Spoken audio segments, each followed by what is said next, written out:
What is up, my gaggly geeks, and welcome to Pat Chat episode 4. Man, do we have such a fun guest. This is somebody that we've had on the Gaggly Geek show. He's been involved with really a lot of stuff recently. He is Fox 13's film critic. It's Richard Bonaduce. What's up, man? How's it going? Pat Chat. I like that. Pat Chat. I'm not ripping off anything. It's like McDowell's and McDonald's. That's right.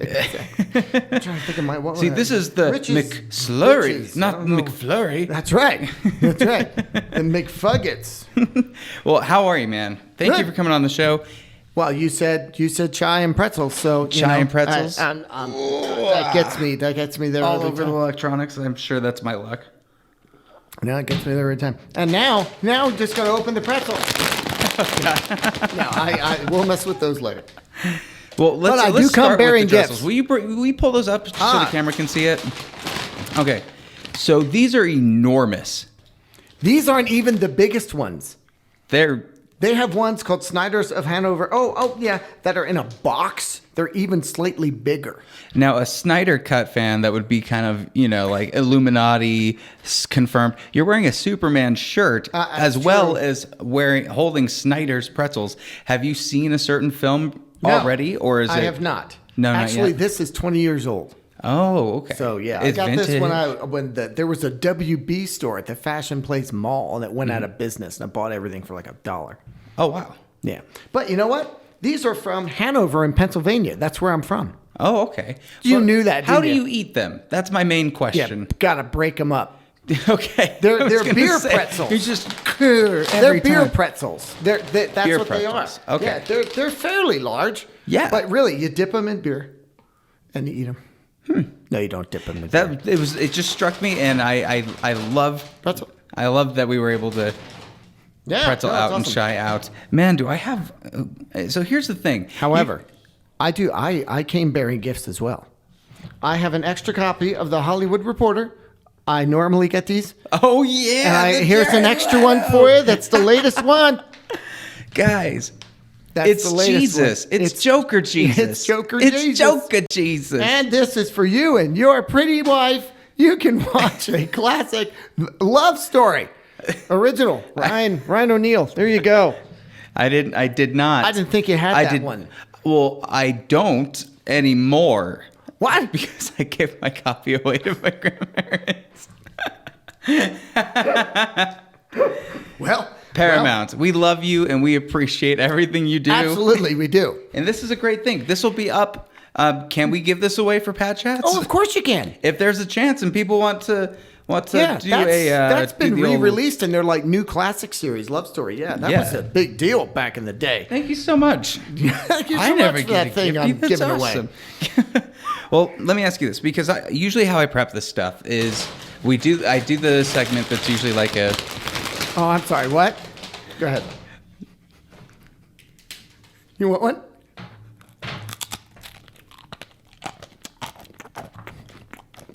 All right. Show's it's going horribly wrong. It's already off the rails. Shit, I forgot what I was saying. Damn it. Okay, how do I prep the show? Usually it's with questions, and then we do the Instagram portion where basically I go through your social media, pull pictures that might be interesting, and ask you to provide more context for them. However, when I was getting the questions prepped, I don't know, Rich, it just seems like you're someone that you shouldn't go into any interview with anything prepared as far as questions go, because you want to keep Rich free, like an animal, doing whatever he wants to do, squeezing the pretzel bag, doing whatever he wants. So let me ask you this. You asked me. You have been doing Fox 13 for how long now? About 5 years. Okay, how did that get started? I was, some long story. I'll truncate it. Scott Renshaw, the critic for City Weekly. Mm-hmm. He'd been doing Fox for years. And he would just come in on Fridays and do the reviews and leave. It was kind of a promotional thing for City Weekly. But he needed time off to write a book. He wrote a book about Disneyland and the sort of fanatical devotion some people have. You can get it now. It's available. Amazon, I'm sure. And Disney doesn't have fanatics. Exactly.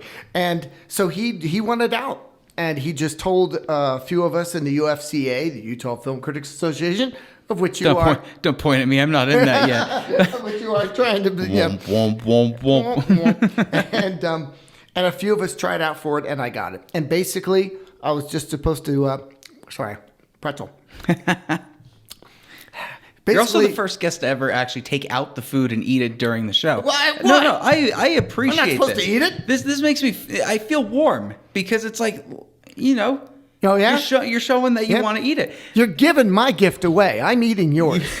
Okay? See how I feel? Can't. All right, if we're gonna eat the things that we're given, I'll just I'll eat it then. But sorry, I interrupted you. Go ahead. Didn't even read it. You're not even gonna watch it, are you? Anyway, so I got it, and I was just doing the same thing as he was doing. I was coming in on Fridays, just doing movies, and I left. And then eventually, their morning show, like commentator, live color guy, Big Buddha. Mm-hmm. Sometimes he would need off, and they kind of had me come in and do his little shtick for the day. And I did that off and on for a year. And then they finally said, why don't you come on board? Let's add more entertainment to Good Day Utah. We're going to expand it. It's going to be more hours in the morning. And so I did that. I joined them about 5 years ago. I'd actually been doing it for a year before that, once a week, and then came on board. Nice. Put your mic a little bit closer to you. Or you can move it. You can do whatever you want with this arm. That sounds a little risque. If the podcast doesn't know that we have like a boom arm, like do whatever you want with this arm. I probably should be wrapping that rascal. No, it's fine. There you go. We wash all our filters. You're gonna need to. I just put my nose on it. All right. So then you had to have you've been doing film criticism for how long at the point that you are I guess auditioning for this part? Yeah, it was certainly an audition. I started in college. I went to Southern Utah University. Okay. And are you from Southern Utah? Nope, I'm from Pennsylvania. Sliders of Hanover is from Pennsylvania. Okay. And I'm from Someone Pennsylvania. wasn't listening. And I actually met a girl, and she was from Cedar City. Oh, okay. And we got married. Yeah. In St. George. Where I'm from.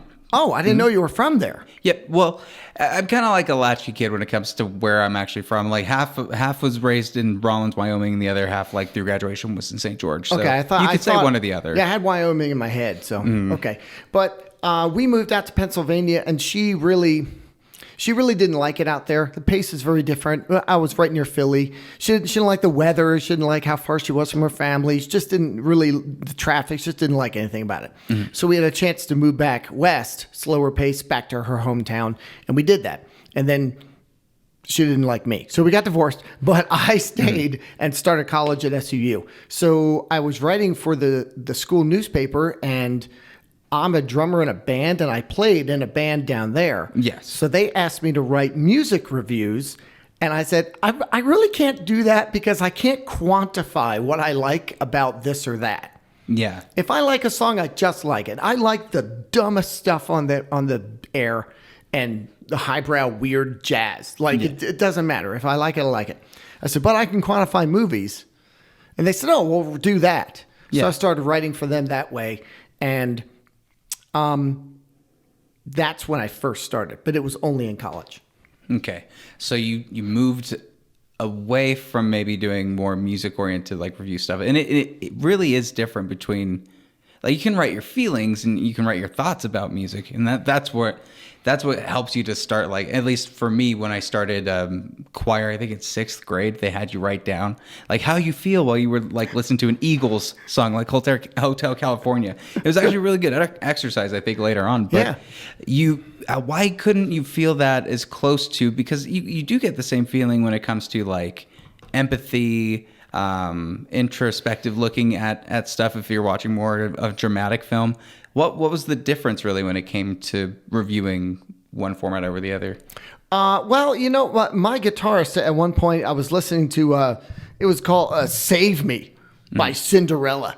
Okay. Somebody save me. And then he's like, how can you like that? And like La Villa Strangiato from Rush. Like, it doesn't make any sense to me. And I really couldn't quantify why, other than it just connects with me, man. Like, I just, But with movies, I understand what goes into them more, and I can break it down more. And I think, tell me if you agree, there are a lot of people out there who come up to you when they find out what you do, And they're like, I can do what you do. And you know what? No, they can't, because most people just go, well, it sucked. I think it depends on how you give your review. Like the video format, for sure. Lots of people are like, I can do what you do. Maybe not the editing part, but like to just sit down and be like, and talk about a movie and then throw that out. I always had much more respect for like people that are writing reviews. But now I see people on Letterboxd doing like one sentence and they're like, that's a review. Like, exactly. Is that actually, there's no way that's actually a review. And now the whole term review could be a tweet, you know? The format's all over the place right now. And it's changed quite a bit. That is where there's so many people that can come in. Armchair critics, backseat critics that are... Sure. Yeah. Everyone's a critic. Everyone's a critic. But not everyone can explain well what they do and don't like about something. And I just felt like... Or why you don't like it. Right. Or why your audience might not. Because you got to know your audience too and all that. And that's kind of what I end up doing for Fox is sometimes I'll say, look, I like this movie because I'm into this kind of thing. I have a feeling you're going to hate it, Dan. Yeah. But for me, this is what it did. And if you at home are like that, then check it out. You know, I mean, sometimes you got to do that. There have been a couple movies I've just gone, look, you're going to hate this, but I loved it. You know, that kind of thing. But I don't know. There was something about the movies because I was taking broadcasting at the time as well as journalism. And I just felt like I could quantify what I felt and thought more about movies than music. Music was more of a visceral thing. It just connected or it didn't. And I sometimes don't even know why. Well, what is your music taste? Because, you know, actually, this could bring us into the Instagram portion of the show. So let's start with that. But I'm going to have to guess which one is the picture that has this. So let's see if I can do this. That's on it. That's on it. That's on it. Wow. That's on it. There it is. You're doing all kinds of weird stuff. Yeah, I just gave everybody a little preview there. So this is, I don't know, how old are you at this point, and are you still in Pennsylvania? No, this is Southern Utah. This is actually taken at the Blarney Stone, which is now called the One and Only in St. George.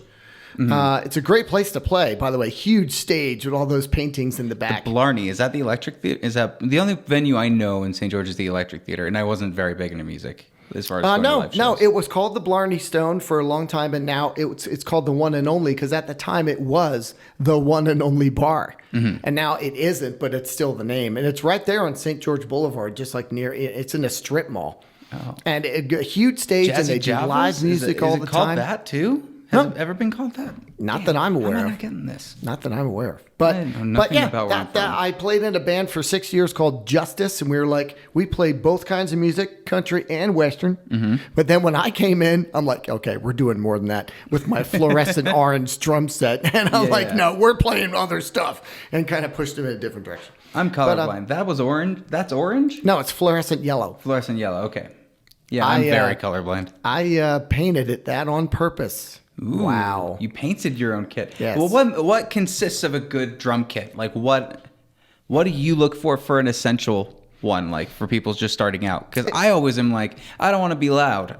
I want to have an electric drum kit. But is there a huge difference to the point of you shouldn't even try that? That's like riding an electric scooter versus a... No, not at all. That's a great question, though. And by the way, if anyone at home is curious about getting a kit for like their kid or something like that, seriously write me and I will gladly steer you in a good direction. Okay. Because so many people don't know what to get and they end up buying something that really isn't any good, and then the kid isn't interested, and then this thing sits in a corner and they end up selling it for like $50 on Facebook Marketplace or whatever.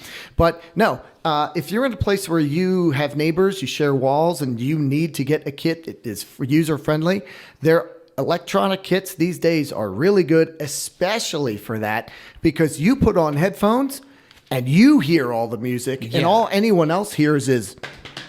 Because with stuff when it goes to electric or an electric violin or anything like that, it always feels best for a consumer, but I never know if there's a sacrifice for the actual musician.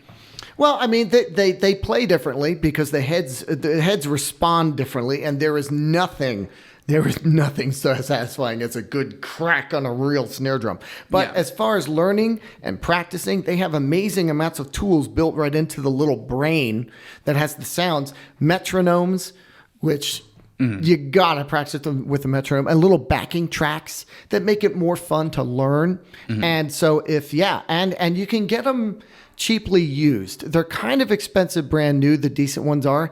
So I would, again, if you're curious, ask me. And you can find them online, you can find them used, but you're still gonna pay at least like $500-600 for something decent.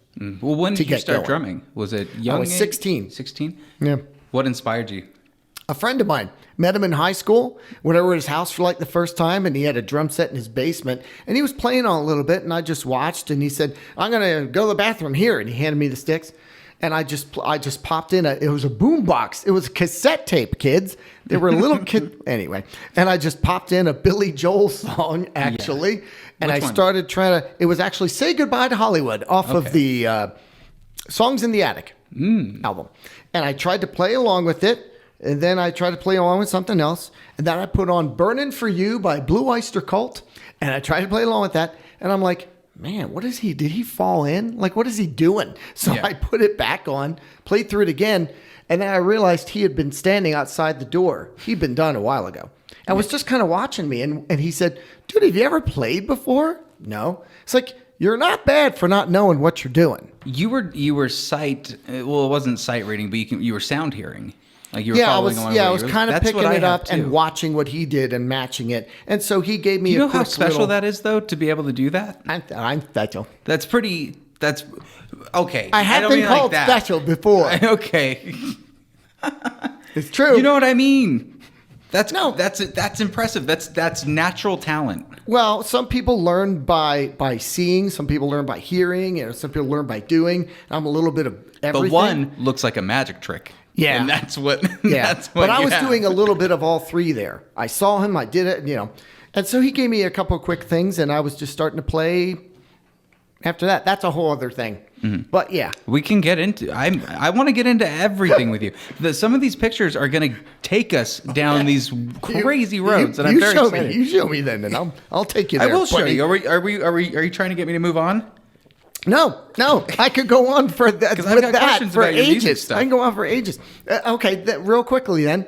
I played for 5 years, and then I thought, I have to grow up. I have to get serious. And I sold them, and I didn't play for another 5 years until I got married, came to Southern Utah, and this band was auditioning people, and I'm like, I haven't played in years. I give it a shot. And I got it.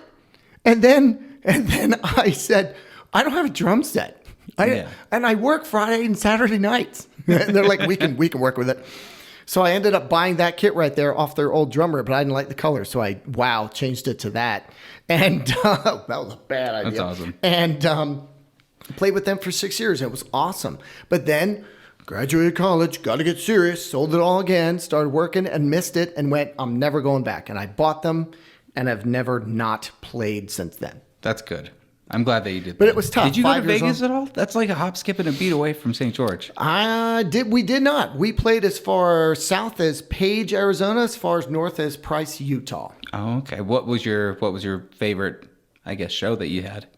The favorite show? You won't know this artist. Her name is Lacey J. Dalton. She was a country singer, not huge. She had a hit called Black Coffee. It was really good. But we opened for her at this huge outdoor fair. And it was the first time where we had anyone like, not groupies, roadies, like helping us do things and doing stuff. And we showed up to play, and this place was filled. Of course, it wasn't for us. I didn't care. And we got to play to there were tens of people there. No, it was huge. And I was like, holy cow. Also, this is a funny one. We played, my little band here in town, we played at the Maverick Center. Oh, wow. The Maverick Center. Wow. During a hockey game. Because what they wanted to do was to have a band play during the timeouts and the halftime. Really? So they had us set up. And every time they call a timeout or whatever, they go, play. We would start 10 seconds later to go, we're done. And we go, you guys were like a pep band. We were. A pep band for the hockey team. That's crazy. That's so cool. We got to play during the halftime. But it was the entire arena. Yeah. And I'm like, this is crazy. This is what it feels like. That's cool. So that was kind of fun. And since then, once. Chasing the Dragon. Do you have a band now that you're working with? I have or? a couple bands I'm working with, but COVID really took a bite out of it. But now that things are starting to happen, we're starting to ramp up as well. Yep. I will let you know. Dang it. Ooh. Hey, I've got an acoustic guitar that I can just pull up with. Dude, I'll pull up. we could do something. That's the other thing that we need to talk about. Yes, we do. But let's move to the next picture first. Okay.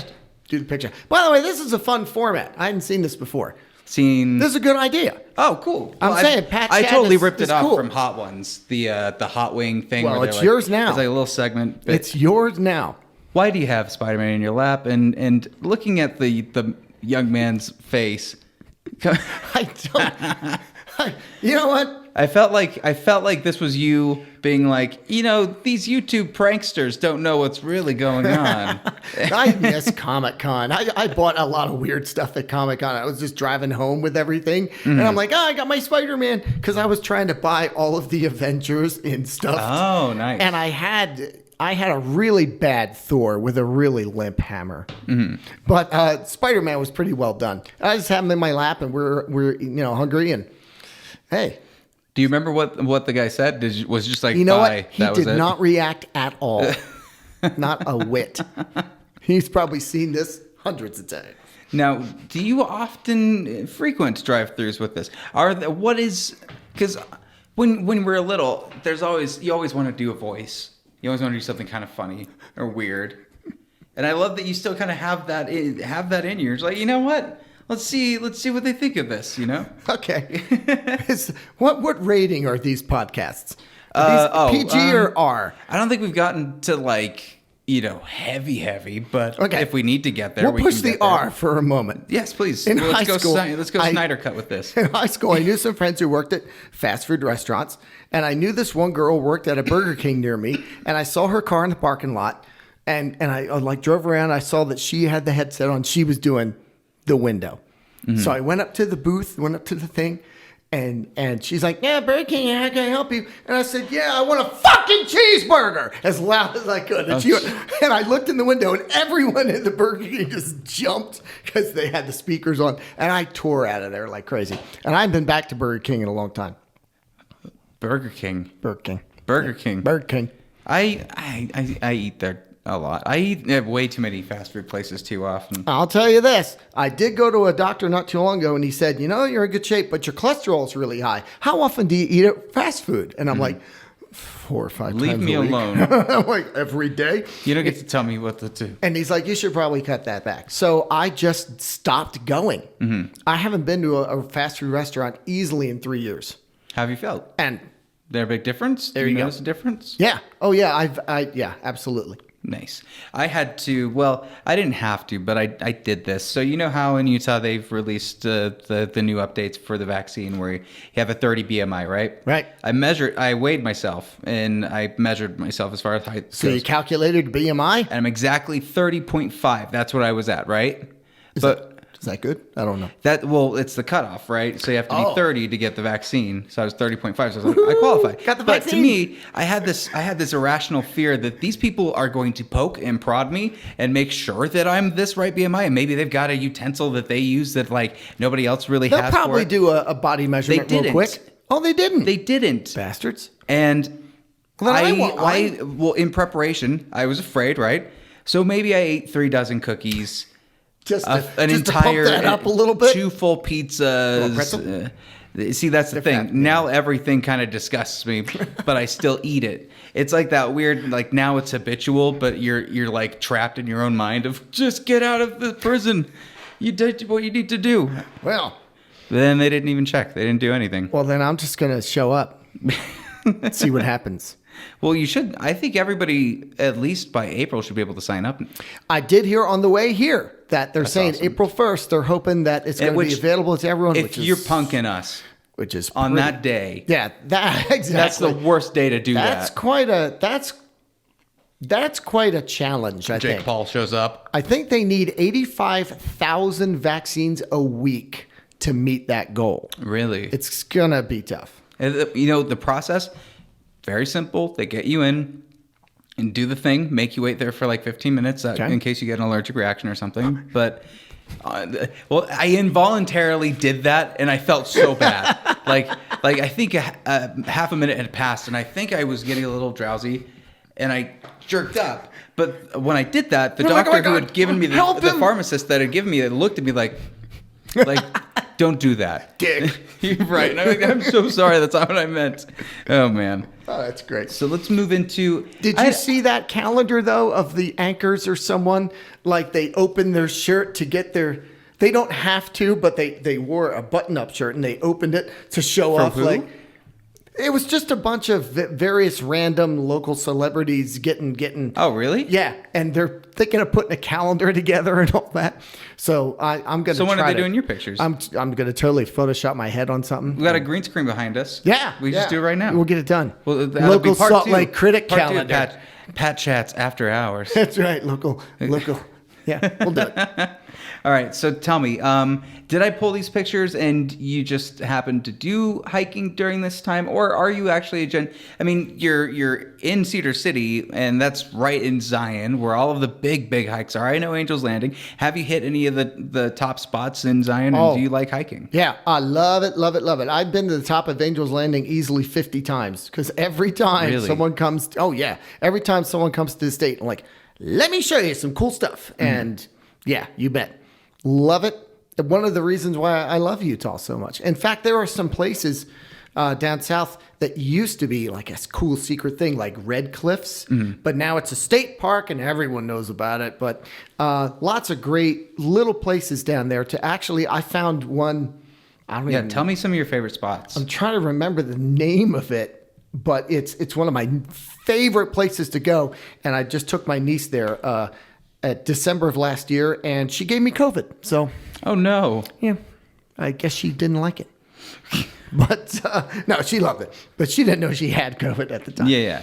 So yeah, I love Utah for that reason. In fact, we were talking earlier. I do some Uber on the side, and a lot of people come to our state from California. I know they're the ones that are making it impossible to buy houses or anything. Yes, they are. It's really frustrating. Go home. They're going to Colorado, Utah, or Texas. Those are the big ones that I. You know what? Go to Texas. Texas, yeah. There's so much space. There's so much big. room over there. And there's not there's a the lot Panhandle of room here. And Cowboys. Go there. Yeah. Yeah, I'm actually talking with a lot of them, and they'll say, and they are still working remotely from California, so they're getting California money and living here, or buying property and using it to rent out for people. Yeah. Like it's everything. Hold on to this place, man. Right now. This is good. It's a rent townhouse. Oh, it is. Yeah. Well, you're screwed. Yeah. Yeah. No, me too. I'm renting as well. The only reason we're keeping it, like I said, is because the view. The view is too nice good to pass up. And now being able to make a garage this, like you're this is a really cool space, folks. And it's a pretty collapsible. Like if I want, I could just roll up the floor, take the things down, and all they have to do is repaint this, basically. Yeah, you got yourself a stew. And that's about it. You got yourself a stew going on. You got a stew going on. Now, you got yourself a stew going on here. Yeah. First of all, I did not know that you served or anything, so thank you for your service. And tell me about this. What is going on? Who is this person? And yeah. This person is Gregory Wood. He's the guy who got me into the Guard and then got out of the Guard and left me in there all alone. But no, I was in the Guard for 9 years, and this is, I think, Fort Sill or maybe Guernsey, Wyoming, or somewhere. Oh, really? And I don't know. That looks like Wyoming. I don't know what's happening here. But after 2 weeks out in the bush, you get weird and lonely, I guess. What's your favorite? Did war films change? Did what? You? Well, like, did any type of war film change for you? Did Full Metal Jacket have a new meaning when you jumped in, or? Like, I didn't see any action. I got in during the basic training seems tough enough. Basic training was I loved basic training. Really? It's really weird. Were you the ones that were just like you're Captain America-ing through the? I was gung ho. In fact, to briefly tell you about that, I arrived at Fort Sill, Oklahoma, and what they do is they wait for enough guys to form a platoon, and then they start. So I was there a week before at least a week, might have been 2 before we got going. And it was horrible because you are free labor. Yeah. Anything they need, the crappiest job they have you do. And it was awful. But I befriended a guy in there named Williams, and he was an ex-Marine who didn't quite finish enough to get benefits. Yeah. So he said, oh, I'll do a stint in the Guard and that'll finish up. And he said, dude, when boot camp happens, you could be one of those guys that doesn't volunteer for anything, volunteer for everything and give them 100%. When they say drop and give you 20 and all that stuff, go, yeah, do sorry, and just go for it. I'm telling you, it'll pay dividends. And I went, all right, I'm going to follow this guy's lead. Yeah. And I did that. And me and him and this other guy named Tony Fetty volunteered for everything, the crappiest stuff. And after about 3 weeks of it, they'd say, okay, we need someone to do this thing. Got it. And they go, no, not you. Not you. And they'd pick someone else who never volunteered. And then they'd leave us alone and give us extra stuff and freedom and whatnot. But no, it was great. Some of the stuff they had us do, like crawling through things and jumping off stuff, I made that stuff in my backyard. My little, what do you call them? What do they call them? Obstacle course? Obstacle course. I made better ones in my backyard. And I'm like, I can do this. It was nothing. I loved it. That's cool. Yeah. That's cool that it I don't know, maybe a part of me wants to believe that I would be able to do that, but the other part is like, I'm going to be so OCD about every little thing that the whole thing is going to unravel and I'll collapse. Which might be good for you because they're very detail oriented with silly things like how you button. I also hate being told what to do. That's the only thing. You just have to play the game. That's what they were saying to me. Just play the game. Just do whatever they tell you. Don't worry about it. And try to look at the lesson. Everything is a lesson. Even the most hassle you thing is a lesson somewhere in there. Mm-hmm. Even if the lesson is war is hell. So you're gonna do this and it's gonna be nothing compared to actually being in war. Yeah. But I never did. I was in the Clinton years. He was a lover, not a fighter. And then I got out and like a year later, 9/11. And my unit went to Afghanistan like 3 times. I was on alert because I was reserve, but I was never called to go. Just luck of the draw. Especially towards the beginning of all that. Yeah. That's crazy. Yep. Well, let's see what else we have in there. Is that Stanley, baby. Okay, so what was happening on? It looks like you're miking up Mr. Stanley. Miking up the man. Peace. I can't remember if this was a C2, E2, whatever they call it. It's not a Comic-Con, but it's something like that. This was in New York. I was working with a company called Tech Media Network at the time out of Ogden. And we did all kinds of just pop culture stuff and reviews and whatever. And I can't remember the guy interviewing him, but he's pretty popular online now and then at the time. And I was just able to get in there and mic up Stan Lee, and I have an X-Men shirt on that I designed myself. You can't see it. Did you say anything to him? Oh, yeah, I talked to him quite a bit. And yeah, he was great. He's just like he is in the movies. I mean, he was just a fun, upbeat guy, just super happy to be there, because Marvel, back when they sold off the rights to everything, they thought they were done. Mm-hmm. And it's, he's just at that age to be that popular amongst the kids was just crazy. His most popular basically was like the few years leading up to. Right. In his 80s and 90s, he was it. That's crazy. He's just like, finally. Yeah. And the better one was I got to interview Chris Claremont. Mm-hmm. And he's the guy that got me into comics. Like his stuff, his run on X-Men and all that, and the Wolverine series with Frank Miller, that got me in. So to sit and chat with him was even better. When did you first start reading comics? Like, what was your first one? Do you remember? The first one was X-Men 127. It was the introduction of the Hellfire Club. Ooh, okay. And it was right when Dark Phoenix was ramping up. It was the issue or so when they introduced Kitty Pryde. Oh, okay. Yeah. Nice. Great series. Terry Austin, John Byrne, and Chris Claremont, just this amazing run. Now I have to kind of jump in, though, and ask you, what did you think of WandaVision? with let's not spoil anything, but with the Thing happening, and the kind of psych when it comes to the X-Men teases. Yeah, I won't spoil anything. I will say that if you're going to try to watch it, give it at least 3 episodes, because they did a brave, bold choice of not really getting into too much until the 3rd or 4th episode. Yep, that's a couple friends at work were watching it and going, when is anything going to happen? You know, that kind of thing. And they had missed a lot of Easter eggs and stuff that a lot of us geeks were going, oh, no, you totally missed what was on the cereal box. Yeah. But that's not why they were watching it. So, but if you watch it, give it at least 3 or 4. But that's a lot to watch out of only 9 before it ramps up for people. Yeah, they did a lot of fake outs. That Do you like that? Because I saw what's trending right now is save. Right. Like it's a hashtag. You can check it on Twitter, then that's already spoiled. But there's a lot of people being like, they ain't doing this character no services, and they just keep using him as a joke or whatever. Yeah, I agree. Do you want him back? Do you think they'll do anything else with this guy? Or I don't know, because they have made him crazy powerful in the movies. I always thought that's why they got rid of him. Yeah, he can solve any problem they have. So I don't know.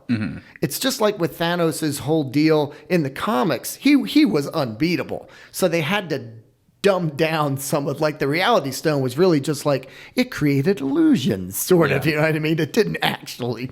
Yeah, because the Reality Stone, which really wasn't a stone, which they make fun of a little bit, but it's like a splash of Dr. Pepper. Yeah. It was, Yeah. It's just a Coke commercial they zoomed in on. Yeah. But they made him, at least in Fox's movies, they made that character, we gave away, so powerful. But they changed him a bit for the other ones. But still, I don't know. I was sitting there going, oh, that's how they're going to bring mutants in. It's a reverse House of M. Exactly. I was so, and that's the thing with these kind of shows. Like, when does the expectations ruin what could have been a really good time watching something that maybe you didn't have expectations in? And when is it that it's no, you might have missed a lot, and that is a credible complaint, and they haven't done, because you've got The Last Jedi when it comes to that, you've got WandaVision when it comes to that, you've got Zack Snyder's shit, and you've got, I didn't mean to say shit when it came to only Zack Snyder stuff. I'm actually excited now for Snyder Cut. All these teases that they keep putting out, holy cow. No, I'm looking forward to it. There's so many stuff where it's like, that wasn't there. Yeah, oh yeah, that there's a lot apparently. Yeah, no, I'm excited for it. But I agree. And that's what the What If series is going to be for. Ooh. Maybe there'll be some things that they said, oh, yeah, let's run with that idea that we really didn't explore. Let's have some fun in the What If series. So, yeah, there's that. But you know what? I mean, Marvel did an amazing thing with that run of like 22, 23 movies or whatever it was. But obviously, there were some issues here and there that maybe guys like me and you could have fixed if they checked with us first. But that's the thing. I don't know check anymore. With us. I just don't care anymore. Just like, make a good movie. Yeah. Make good characters, and then everything else will follow. But when it's like, oh, we're going to totally do this, we live in a society meme in the actual movie. Oh. Wink, wink, nod, nod. All right. Yeah. What did that do for anyone? Yeah. Just for a bunch of fans that are like, I like a meme. There were some things that I thought WandaVision was going to do that it didn't do, and some things that I didn't expect it to do that Overall, it did. I liked it a lot, though. You know, I liked it, and we'll see, because they still have Fantastic Four and X-Men and folks to explain and bring in. A lot. So I'm looking forward to it. You have stuff to explain. Oh, I'm sorry. Wow. Now, I did not see any Star Wars costumes. Nope. So you are Trek over Wars. I am Trek over Wars. Now, we have so many different versions of, Star Trek. This looks like original version, your William Shatner. And I should say this, I'm named after both of the Star Trek captains. Yeah, Patrick I guess Stewart, you are. Middle name William. Hey. William Shatner. You're seriously named after them? My mom had an epidural, bro. She signed everything. She was like, all right, whatever. My dad's like, this would be funny. Didn't help me later in life, but it's nice to say now. At least you're not named Picard. At least you're not named Jean Kirk. Janeway. If my name isn't Patrick Chris Pine, baby.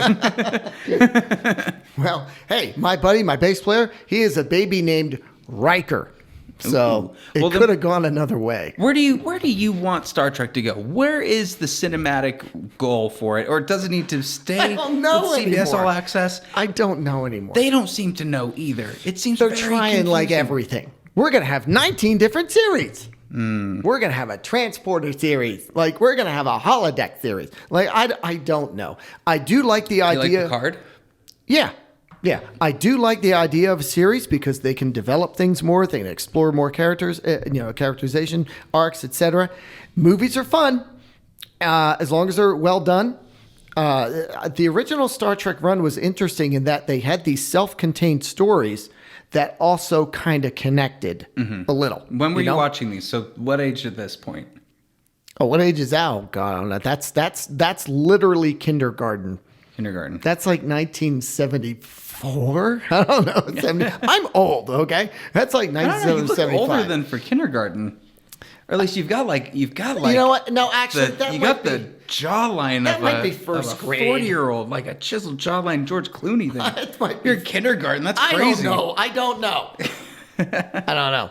But I obviously photoshopped the shirt. yeah. Not a real shirt. Wait, what? Hold on. I missed that. Oh, shit. Well, that changes everything about this. Yeah. Now the only interesting part of this is where did you get that Photoshop skills from? How did I do Photoshop in 1975? I didn't. I did it like 2 weeks ago. Let's see, do we have another? Okay, and now we've got your, I don't know, I just want to know more about what it's like going in for you, what the process is for you when it comes to reviewing the movies for this, and I don't know. Well, that is Fox 13 Studio right there. This is actually the studio for The Place, which is a sort of a The View style show. It's kind of like our lifestyle show on at 1 p.m. That guy in the corner with me is Dave Nemeth, who's been in the business a long time. He's actually leaving like in a week. He's decided he's going to do some other stuff. But that is The Place setting, and it's a lot of fun. And I'm able to do the reviews on Good Day Utah, and then they have me go in on The Place as well Friday afternoon. That's what that is. Do you have a favorite segment that you've done, and what did you do during it? Because I know with you bring props. You'll show up dressed as Mr. Rogers for screenings. You really do have more fun than anyone else in the theater before the movie even starts, and that is a good thing. I hope so. But what are some things that you've done on the show that are like highlight? Even if it's like me, even like sitting here and talking about Batman would be a highlight. But what's yours? Gosh, that's a great question. I sometimes have to run through pictures to remember because What do you think we've been I've been doing this this whole a time? long time, Sonny, and I'll look through stuff and go, oh my gosh, I remember. Yeah, I dressed. Yeah, I was in a diaper for that movie. Yeah, I did. Like I totally forgot that I did that. But basically, anything the studio goes, would you be willing to cover yourself in honey for the Wicker Man or whatever? And, bring on the bees. Wait, what were they asking? Like I don't care, like anything. They'll just say, will you be willing to? And they don't even ask anymore. They're just like, look, we're going to send you this. You've got the 'cause we bees, know. you've got the honey, now put it on. Yeah, we know you're You gonna want to do be it. a star? Yeah, and I just have fun with it. I just love the movie experience. I love going. I love just getting into it. Freaking hate when people talk during the movie and at home. It's way too easy to watch a movie and go. But which would you prefer then, having the distraction of a phone or the distraction of other theater audience members being dicks during a movie? Well, that's the thing. When we go, There's a sacrifice on both sides. a lot of times it's just us critics. It's like 15 people in the theater and no one's bugging me. But when I There's go that, with and then there's the public screenings, though, Yeah, which when I you go argue with the is public like going to a screenings- public pool on the 4th of July. It is mayhem. You are sardined in there with everybody crammed to the point where I don't even know how they're going to do this in a post-COVID world. Like, Yeah, that's true. there's a lot of weirdness to do with, like, they'll let people sit in the stairs if you're really quiet. They actually have done that on occasion. Exactly. So, like, would you prefer just sitting alone, having your phone on silent, And then like being in a dark room and watching the movie, right? Because you miss out so much on the immersive experience. Yes. And sometimes the audience is really great because you see stuff. Well, especially for some I'm of those. answering your question for you. Well, I'm no, sorry. it's true. Some of those Marvel movies kind of things, I'll watch them alone and it's fun. But it was a lot of fun to watch them with a theater full of people who were into it. Mm-hmm. And some of them who didn't pick up on that thing. Or I could look around the audience sometimes and see someone go, like they caught something and the person next to them going, what? And like, for instance, with Endgame, when the Captain America got Mummium and got the hammer. What was that? What did you just call it? What does Darcy call it? Mimmium? Does Darcy call it Mimmium? It just looked like you were licking your lips. I thought you were just licking. Mjolnir. But Darcy calls it Mimmium. Meow, meow. When he got that and turned to look up, like the theater erupted. Oh, yeah. And it was so great. So, yes, there's pros and cons to everything. But what do you prefer between those two? Like, let's call it a Packard Sardine theater or... Well, I'll put it this way: the devil you know or the devil you don't. It almost matters what kind of movie too. If it's just a character-driven talkie, I'll watch it at home. That's Horror fine. film. My screen is big enough. Horror films work really well in a house. But they work in a roller coaster theme park way in a theater. Yeah. So weird. Yeah, but something like a Dark Knight or a Marvel film or whatever, like Godzilla and Kong is coming out. Oh, I want to see that in a theater. I'm going to go to a theater. And it's so dumb looking, but I love it. I don't care. Yeah, exactly. The minute you saw them monkey punch, I want to see the monkey fight. That's all I care. I don't care. He just hauled off and got. And the minute they put on that Linkin Park music too in the trailer, I was like, oh yeah. My God. Yeah. Okay.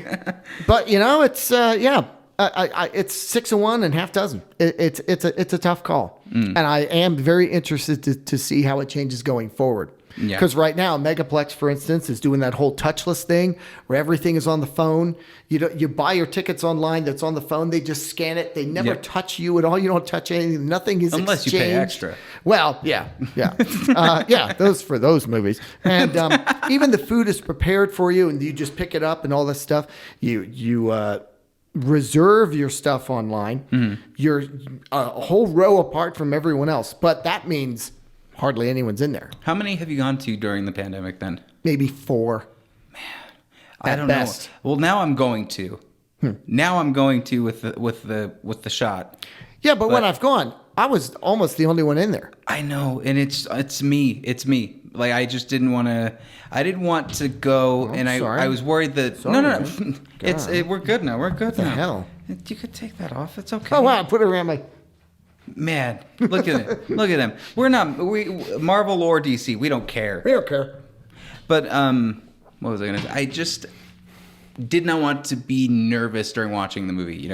I feel like I'm very easily influenced by anything. Like for me, I kind of would in a lot of ways prefer just having it be at home, being able to watch it there, because you could be watching something like I can only imagine some dickheads in Utah, and I'm very sorry, I guess I'm saying this, some dickheads in Utah during Judas and the Black Messiah. Sure. I can imagine some huge dickheads, and maybe just not saying anything, but making noises, making scoffs, not respecting the film. Sure. I'll take me trying to not touch my phone over like 50 people like totally trashing this movie. That's like, I need to pay attention to this even if it's bad. And it's nice, frankly, to be able to pause it and go pee and not miss anything. Oh, yeah. It's nice to be able, I'm going to get a refill and not miss a thing. Hang on. Yeah, that's nice too. It's true. It's a tough call. Mm-hmm. And I think that's why they're doing this double release thing. Yeah, the little things. You can watch it at home or on the theater. And, Well, what's been the film, because Godzilla vs. Kong hasn't come out, what were ones that you have seen that you're like, man, that would have been a really good theater? Well, I don't really recall seeing anything recently that I went, oh my gosh, this should have been on a big screen. I don't really recall any of them. Did you see Raya yet? Raya and the Last Dragon? No. That one probably when I was watching, I was like, this got some cool... Soul would have been really good. I guess Wonder Woman 84, but it wouldn't have saved it from the panning. That's true. Wonder Woman 84 is one I would have normally gone to see. And then when I saw it, I was glad I didn't. Yeah. Go to see it. That thing was. Holy cow! Talk about like you know what it is. It's a. Do you know what a durian is? A durian. Isn't that fruit that stinks but it tastes good? Yes. Okay. Right? I think you know where I'm going with this a little bit. Okay. Like you crack open a durian, you're like on the outside, it's like, oh wow, that's so interesting. There's so many cool like aspects to it. It's pokey. Why is it pokey? I'm so interested. You open it and you take a whiff. You're like, that's garbage. That's actually garbage. But then you eat it and you let it sit with you for a little bit, and then it's like, yeah, but like it tastes kind of good, but then you just go for it again, and it's again like, this is shit. This is garbage. That's what Zack Snyder films are. That's what Wonder Woman 84 was. Like, you keep going back because it tastes good, but you just have why does it smell bad? Why does it also smell bad? I don't know. I'll put it this way. I'm waiting for Wonder Woman to like, it will soon be released as you can buy it and all that stuff. Yeah. And by that time, as far as I'm concerned, all spoilers are off tough. And I have a 2-hour and 12-minute dissection that I have done. I have edited for this thing that I'm not going to, I'll put it out and everyone can buy it. Because by that time, you get mad at me for spoilers, that's on you by that time. Well, what does your future look like when it comes to film critic stuff? Like me and you were just talking about Critical Mass, your show. Right. Which we're going to plug right now. Yeah, which is check out dead and needs to be resuscitated. And it's not dead. It's just like Superman. There's just a little bit of dust coming off of the coffin. Right. And we're gonna fix the lip on it and just put it. Yeah. Yep. We're gonna do it through a phone so you can't tell how badly it's done. That's what we're gonna do. But where do you see yourself going in the next few years when it comes to film criticism? Or like, what do you want to push Critical Mass to? Well, in the short term, I think it would be a lot of fun to get that going again. What it is, it's like a Siskel and Ebert style thing. Mm-hmm. But what I found with Siskel and Ebert, because I used to watch it back in the day, was that you you got to know them, but you also got to know where they were going. And you knew what he liked and what he liked, and it went that way. So what I did was I wanted to pull critics, amass critics, critical mass critics. I thought it was going to be about church. From the pool of critics that were in town. So yeah, it'd be me there. That I might be the only constant, and even sometimes I'm not there. But it would be me and you one week, and that show has a certain flavor. And then it's me and Caitlin the next week, and that has a certain flavor. And then it's me and Scott the next week. So that's something I think is cool. That there's enough continuity there, but also enough difference to keep it lively and. That's, and that was what I was hoping for that show. It's just something that, as you know, from doing this, it's a lot of work to do yourself. And that's true. And I just got into other things. And so I'd like to get back into it and keep it a little more low key on the production end. Because I find that if I don't try to roll in 19 things and then edit this later and sweeten the sound layer and that I just get it done and get it out. Post-work and pre-work has been like a nightmare for me because I do the switchboard for this sometimes, right? And it can work, but often like I'll press the wrong button and then I've completely forgot what you've said, and then I have to backtrack into what's going on. If it were up to me, I would have somebody that I pay minimum wage or granola to just press the buttons. Yeah, you know? But no, you got to do what you got to do. I used to have a foot switch.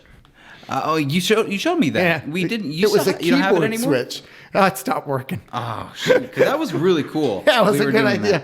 But no, I'm actually looking to do it all on iPhones and through the iPad. And much like you, I'm going to have it in my hand and just be live switching. Yeah. So that I'll switch to you when you're talking, switch to me, blah, blah, blah. And hopefully I'll get it right. And so there's a minimum amount of editing afterward. And so we'll see. Mm-hmm. Yeah. Well, I think that's going to be big. And the more hopefully, the more we jump into it. We get it on Fox 13's Roku channel. There you go. So hopefully that'll help push it even more. And but I as we were talking as well on Fox or Channel 4, you don't have a lot of time to really talk, about the movie. So you end up going, be really good at TLDR. well, this was great. too long, didn't read about this movie, about this movie, about this movie, you're out. You got to go. But sometimes that can be fun when it's like, because I remember specifically last week, there's 4 movies that I had to do, and it was a 5-minute time frame. So I went right up to the co-host Dina that I was working with. I was like, get rid of this one. We don't need to, like, let's spend 1 minute on this. Only need to talk about this for 1 minute, then get me off of it onto this. And like, we don't really go scripted. It's just a little bit more like, when you see my face cry, help me, move to the next movie. When you see this, it's not the best. Switch. Yeah.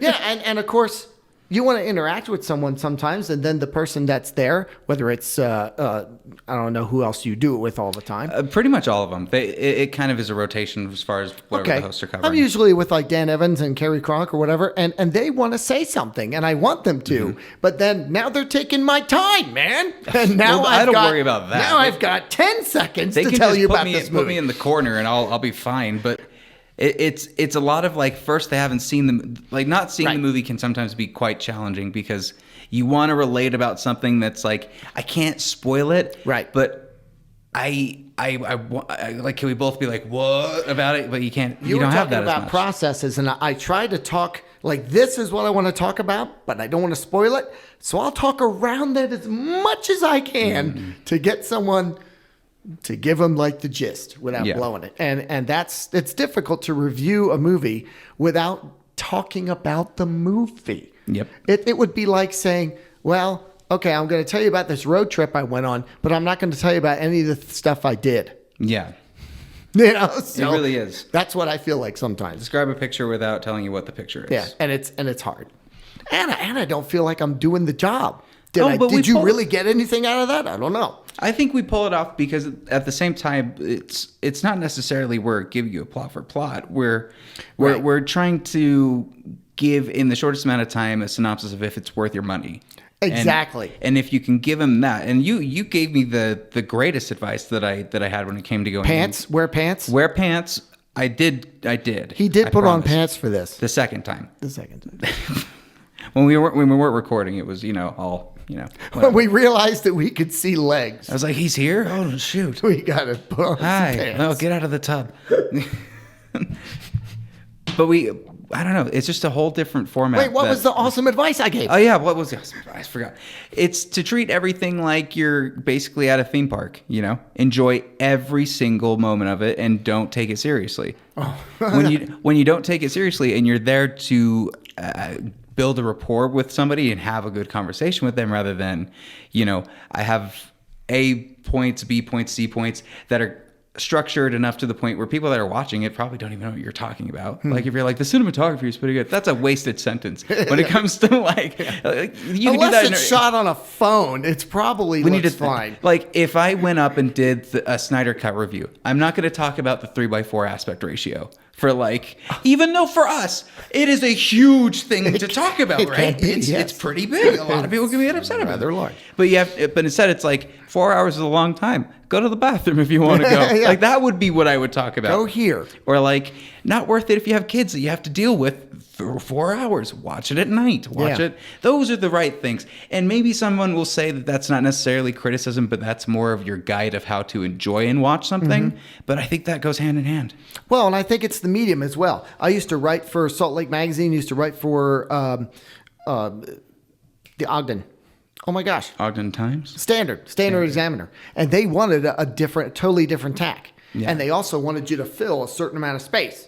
But with what I do at Fox, a lot of it is, and I think we talked about this, I think about the audience and they're going, God, I get one night a month with my wife. You know what I mean? This is my date night. I was going to see this movie. Should we? Because it's awful to like, this was your one night, out, and you paid $25, whatever it is, and the movie was not what you're hoping. And you know what else is a new one? It's for parents that are like, if I buy this streaming service for this one Is it month, worth it? can I watch Sponge on the Run and not want to blow my brains out? Right. Or like, can I watch anything with my kids to distract them? Can I do anything to like? That Or- is such a big avenue now. Yeah, or I was going to take my kid to this. Should I? Mm-hmm. You know, that kind of thing. I think about those folks at home, and that's who I'm aimed at. But if it was the Standard Examiner or Salt Lake Magazine, I would go for a different crowd and a different thing. And I can tell, and I bet you can too, when someone just has to fill a lot of... Sorry, I'm talking... You know who you are, critics. I read your stuff.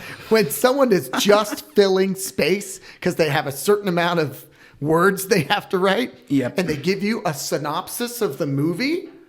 Oh yeah, and then go breakdown I liked scenes. It. The yellow light glimmers off of the nightstand, and I somebody don't must need be to like know every point of the plot, dude. So far up their ass as far as writing. Like some of the things I consider that pretentious to be like, let's break down a scene, and another interesting thing, like they'll mistake like wide shot or close up shot and think that they're very prolific in their review, or like.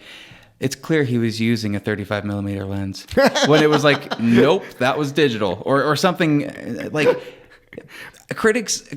Half the critics are kind of up their own ass, and I think they love it there, and they should. Why not? I'm sure it's but it lovely smells and they weird take there. Maybe they take it's good care like of a it. fruit. Somebody that spends so much time up it probably maintains it generally well. So that's fine. There's some escaping going on. Then there's the ones like us that are kind of like in between. We're more going for how do we It's more digestible, I think, for a general audience. Exactly. There's the film critics that are on YouTube, which I'm on, but I wouldn't necessarily subscribe to because there's a lot of drama when it comes to those critics. There's a whole lot of that. Let's always talk about beef. Let's talk about the culture behind what's going on. And there's a lot to improve with things, but it's crazy how many different variants of critics there are. And they're all whatever. They're different shapes and sizes, but they all are the... Yeah, and I just think you got to think about your medium and your audience and all that, and be able to shift some gears. Because I bet you and I could get way up our own asses with certain things that we're really into. Like me just saying all of that was up my own ass. Well, I mean, we could really get into some things that we're into and break it down and stuff. But there's going to be like 8 people who watch that, or there will be thousands. Fine, but they're looking for that, and they'll sit through a 2-hour review of Wonder Woman. And how genuine are you being when you're just looking to do something to trigger someone's response? I'm not, how genuine, and what is your review in that place when you're not being genuine about what you're saying? I'm not looking to piss anyone off. It's so interesting. I'm not, and again, what we do on TV. We got to go like this, right? We got to just take all that and go, okay, what is the nub of this gist, and get it out there. Yep. And still have some time to chat and show a clip. Yeah. So, I got clipped this last one. It never happened before. And they were like, I think we have a clip here. I went, wait, what? I didn't say it audibly, but that would have been hilarious. Because I was cutting all the trailers to just be trailers. But they asked like for VO, sound you on could it. Just talk. Yeah, but I was like, I can get a clip. I'll get you the best clip you've ever seen if you want it. But they like took a little tiny bit from the trailer. I was like, oh, okay. See, I tell them the clips. I provide all that stuff on my end. I do too. But and all I want for them is to like just look at me and be like, he's doing his own thing, and we don't have to worry about him, and they don't have to be like, where is he, or something stupid like that. Like if I can be a ghost and just pop in, pop out, I'm happy. But you know all about that too. No, yeah, but it's interesting, and it's a ride. It's a fun ride. Yeah, and sometimes I'm like, here, I want to show 30 seconds of this movie because it's a cool clip. I want to show this. Then afterwards, I get talked to. It's too long. I'm like, no one wants to look at me for 30 seconds. They want to look at this movie for 30 seconds. I'm gonna look at you for 30 seconds. It's this whole kind of thing. But I don't know. 30 seconds, uninterrupted eye contact. Okay. I'll just keep cutting back and forth on the screen. Are you timing this? I gotta watch. I'd have to look down at it. Nah, I can't. Hey Siri, set timer for 30 seconds. Whoa! What? We've already done like 10. It started now. All right.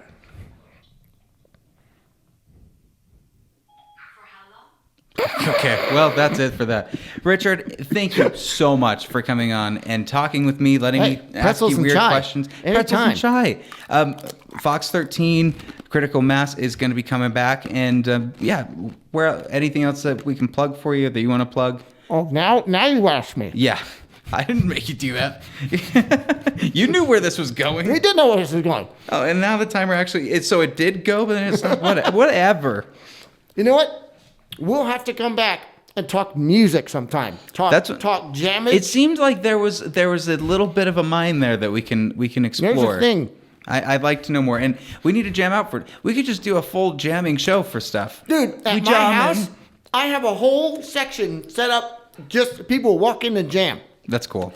Yep. Now, once all this stuff starts settling down, man, Oscar party would be wild. That would be so much fun. Yeah. Next up, you're coming back on, right? Will you come back? You bet. Cool. Let's do it. You got more chai? Then I'll come back. We'll try to bring some. We'll try it. He said for the 5th time using the same joke. He did. But where can the people find you? What's your hashtags, your stuff? You know what? I'm just getting on the TikTok. Whoa, and TikTok. I'm going to be doing things. What? And I have an Instagram, and there's 4 pictures on it. Mm-hmm. I'm going crazy there. There you go. It is. Right now, really, Facebook is probably the best place. I will link things to it. Awesome. How about that? Just put my name in. I got like 90 different pages. Every time I think of something, I'm like, ooh, Rantings with Rich. And I save that name and don't do anything with it. Well, every Friday's at what time, too?